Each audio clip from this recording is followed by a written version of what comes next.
ಶ್ರೀಗುರುಭ್ಯೋ ನಮಃ ಹರಿ ಓಂ.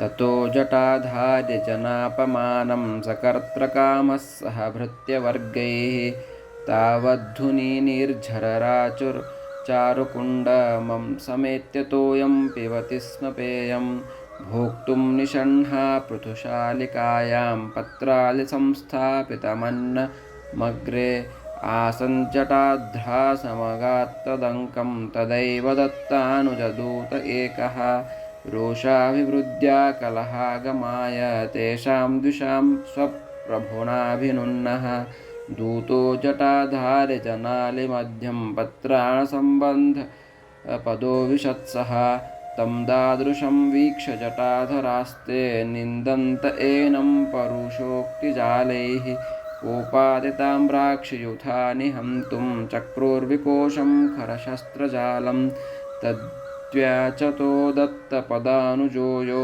ಜಟಾಧರಾನೇತ್ಯರುಷಾ ಬಭಾಷೆ ಕಥಂ ಗೃಹೇ ಸ್ಥಾಪಯತಾತಿಮತ್ತಾ ಮಹಾಬಲೇಶಾಮರಭಾಂಡಭಂಡಂ ಪ್ರಭೂಹ್ಯ ಕಾಷ್ಟಾನಿ ಮಹೇಶ್ವರಸ್ಯ ಕಥಂ ಗೇಹಮಹೋ ಭವದ್ಭಿಃ ಅತ್ರಾಗತಾ ಸಾಧು ಜನಾಧಿನಾಥಾಃ ಪ್ರಪೀಡಿತಾ ಭಿಕ್ಷುವರ್ಹಾ ಕಥಂಜ ಜಟಾಧರಾಣಾಂ ಭವತಾಂ ಸಮೀಪೆ ರಾಮಃ ಕಿಮರ್ಥಂ ವದತೋತ್ತರಂ ಮೇ ಯೂಯಂ ಬಲಾತ್ ಸಂಪ್ರತಿ ಕಸ್ಯ ಪುಂಸೋ ದುಷ್ಟಾ ಕುಚೇಷ್ಟಾ ನಿರತಾ ಇಹೇತಿ ಉಕ್ತೇತಿ ರೋಷಾರುಣಭೀಕ್ಷಣಾಕ್ಷಃ ತಾನ್ ಬಂಧಯಾಮಾಸ ಸಂಕಿಂಕರೈಸ್ವೈಃ ಜಟಾಧರಾನ್ ಪಾಶವರೇತಿ ದೀರ್ಘತಂತ್ಯಾಂಬಲಿವರ್ಧಗಣಾನಿವಾಹೋ ಪ್ರವೇಶಯಾಮಾಸ ಮಹೀಧ್ರ್ಯಗೋಮಂ ತಸಂಝೆ ಪರದುರ್ಗಮೇಲಂ ಕಾರಾಲಯಂ ತಾನ್ ಜಟಿಲಾನಶೇಷಾನ್ ನಿವಧ್ಯ ಪಾಶ್ಚಾತ್ಯಕರಾಂಸ್ತತಃ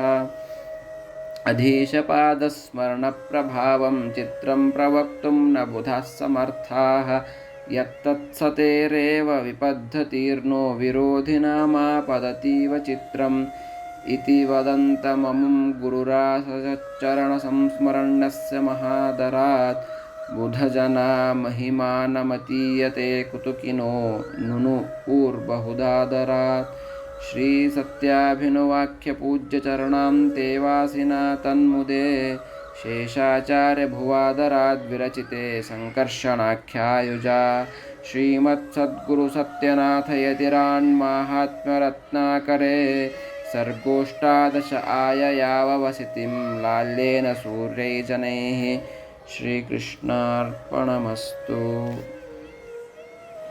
ಹರೇ ಶ್ರೀನಿವಾಸ. ಇದುವರೆಗೆ ನಾವು ಕೇಳಿದ್ದು ಶ್ರೀ ಸತ್ಯನಾಥ ಮಹಾತ್ಮ್ಯ ರತ್ನಾಕರ ಗ್ರಂಥದ 18ನೆಯ ಸರ್ಗದ 51ನೆಯ ಶ್ಲೋಕದಿಂದ 62ನೆಯ ಶ್ಲೋಕಗಳವರೆಗೆ ಕೊನೆಯವರೆಗೆ. ಈಗ ಅದರ ಭಾವಾರ್ಥವನ್ನು ಓದುವೆ. ನಂತರ ತನ್ನ ಭೃತ್ಯರಿಂದ ಜಟಾಧಾರಿಗೆ ಅಪಮಾನ ಮಾಡಲು ಆತನು ಕುಂಡದ ಬಳಿ ಬಂದ ಸ್ವಚ್ಛವಾದ ನೀರನ್ನು ಪಾನ ಮಾಡಿದನು. ದತ್ತಾಜಿಯ ದೂತನೊಬ್ಬನು ಜಟಾಧಾರಿ ಹಾಗೂ ಆತನ ದೂತರು ಪತ್ರಾವಳಿಯಲ್ಲಿ ಅನ್ನವನ್ನು ಹಾಕಿಕೊಂಡು ಸಾಲಾಗಿ ಕುಳಿತಿರಲು ಅವರ ಮಧ್ಯದಲ್ಲಿ ಪಾದತ್ರಾಣವನ್ನು ಅಂದರೆ ಚಪ್ಪಲಿಯನ್ನು ಹಾಕಿಕೊಂಡು ಹೋದನು. ಆ ಜಟಾಧಾರಿಗೆ ಸಿಟ್ಟು ತರಿಸಲು ಕಲಹ ಉಂಟು ಮಾಡಿಕೊಳ್ಳಲೆಂದೇ ದತ್ತನ ತಮ್ಮನಿಂದ ಪ್ರೇರಿತನಾದ ದೂತನು ಭೋಜನದ ಪಂಕ್ತಿಯಲ್ಲಿ ಪಾದರಕ್ಷೆಗಳೊಂದಿಗೆ ಪ್ರವೇಶಿಸಿದನು. ಈ ರೀತಿ ಪ್ರವೇಶಿಸುವ ಇವನನ್ನು ಕಟುವಾಗಿ ನಿಂದಿಸುತ್ತಾ ಜಟಾಧಾರಿಗಳು ಈತನನ್ನು ಸಂಹರಿಸಲು ಖಡ್ಗವನ್ನು ಕೋಶದಿಂದ ಹೊರತೆಗೆದರು. ಅನೇಕರು ಬಗೆ ಬಗೆಯಾದ ಆಯುಧಗಳನ್ನು ಸ್ವೀಕರಿಸಿದರು. ಅದೇ ಪ್ರಸಂಗವನ್ನು ಬಳಸಿಕೊಂಡು ದತ್ತನ ತಮ್ಮನು ಸಿಟ್ಟಿನಿಂದ ಮಹಾಬಲೇಶನ ನೈವೇದ್ಯ ಪಾತ್ರೆಗಳನ್ನು ನಿಮ್ಮ ಮನೆಯಲ್ಲಿ ಏಕೆ ಬಳಸುತ್ತಿದ್ದೀರಿ? ಮಹಾಬಲೇಶ್ವರ ಕಾಷ್ಟಗಳಿಂದ ನಿಮ್ಮ ಮನೆಯನ್ನು ಏಕೆ ಕಟ್ಟಿಸಿಕೊಂಡಿದ್ದೀರಿ? ಇಲ್ಲಿ ಬಂದ ಸಜ್ಜನರ ಒಡೆಯರಾದ ಸನ್ಯಾಸಿಗಳಾದ ಶ್ರೀ ಸತ್ಯಾಭಿನವ ತೀರ್ಥರನ್ನು ಏಕೆ ಪೀಡಿಸಿದಿರಿ? ಜಟಾಧಾರಿಗಳಾದ ತಮ್ಮ ಸಮೀಪದಲ್ಲಿ ಸುಂದರ ಯುವತಿಯರಿಗೆ ಏನು ಕೆಲಸ? ಇದಕ್ಕೆ ಉತ್ತರಿಸಿರಿ. ನೀವೆಲ್ಲ ಯಾರ ಬಲದಿಂದ ದುಷ್ಟವಾದ ಕುಚೇಷ್ಟಗಳನ್ನು ಮಾಡಿದಿರಿ ಹೇಳಿ. ಈ ರೀತಿ ಹೇಳುತ್ತಾ ಅತ್ಯಂತ ಸಿಟ್ಟಿಗೆದ್ದವರಾಗಿ ಅವರನ್ನು ತನ್ನ ಭೃತ್ಯರಿಂದ ಬಂಧನಗೊಳಿಸಿದನು. ದೊಡ್ಡ ಹಗ್ಗದಿಂದ ಅನೇಕ ಎತ್ತುಗಳನ್ನು ಮುಗುದಾಣ ಹಾಕಿ ಕಟ್ಟುವಂತೆ ಎಲ್ಲ ಜಟಾಧಾರಿಗಳನ್ನು ದೊಡ್ಡ ಹಗ್ಗದಿಂದ ಕಟ್ಟಿದನು. ಅವರನ್ನೆಲ್ಲ ಗೋಮಂತವೆಂಬ ಶತ್ರುಗಳಿಗೆ ದುರ್ಗಮವಾದ ಮಹಾಪರ್ವತದಲ್ಲಿರುವ ಪನ್ನಾಲಿಗಡ ಎಂಬ ಕಾರಾಗಾರದಲ್ಲಿ ಎರಡೂ ಕೈಗಳನ್ನು ಹಿಂದಕ್ಕೆ ಕಟ್ಟಿ ಬಂಧಿಸಿದನು.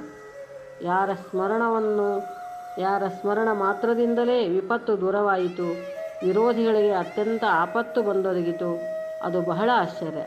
ಅಂಥ ಶ್ರೀ ಸತ್ಯನಾಥರ ಸ್ಮರಣೆಯ ಸಾಮರ್ಥ್ಯ ಯಾರಿಂದ ಹೇಳಲು ಸಾಧ್ಯ? ಆಶ್ಚರ್ಯಕರವಾದ ಶ್ರೀ ಸತ್ಯನಾಥರ ಸ್ಮರಣ ಪ್ರಭಾವವನ್ನು ಯಾವ ಪಂಡಿತರಿಗೂ ಹೇಳಲು ಸಾಮರ್ಥ್ಯವಿಲ್ಲ.